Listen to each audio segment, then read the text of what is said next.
Hello all on you. How you all getting on now? Give you a little entertainment now, how's this?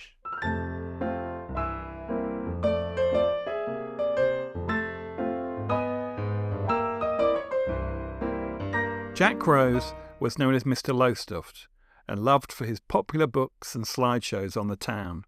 Jack never saw himself as a historian and preferred to be thought of as the last of Lowestoft's old characters, as he was called by Trevor Westgate in the Lowestoft Journal. Certainly, Jack's work helped spark a big interest in Lowestoft's recent history.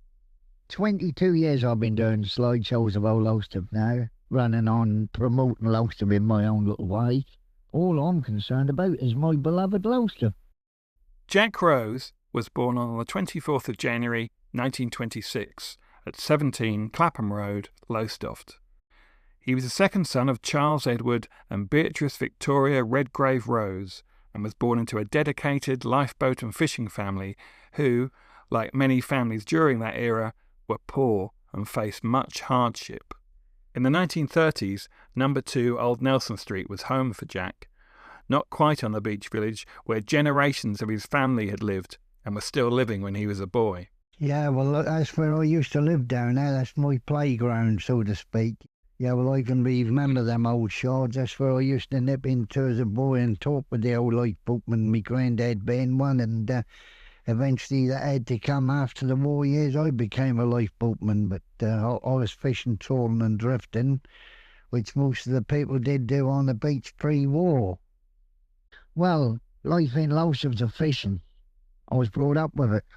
In fact, I finished up a fisherman myself and a lifeboatman, but, the sea was in my blood.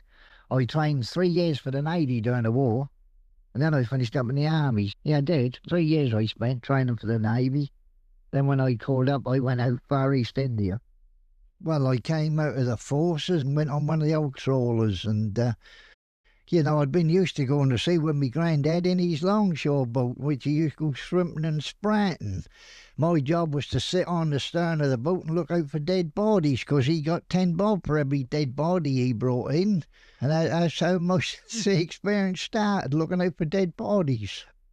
After the Second World War, 2 things happened to Jack that would change his life. Firstly, he married Eileen, whom he would be happily married to for over 50 years.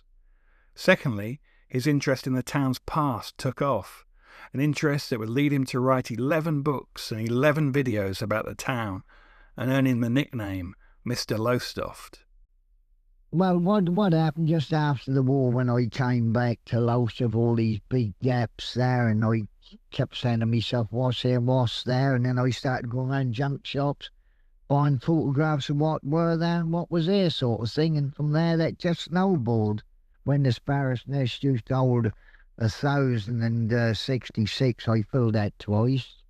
And then after that, when it had 800, I filled that 5 times after that.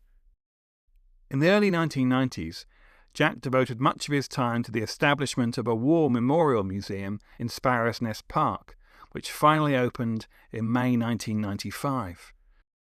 He also had long wanted to put together a book about the beach village, inspired by the reunions of the residents who used to live there and the enthusiasm there still was for the grit.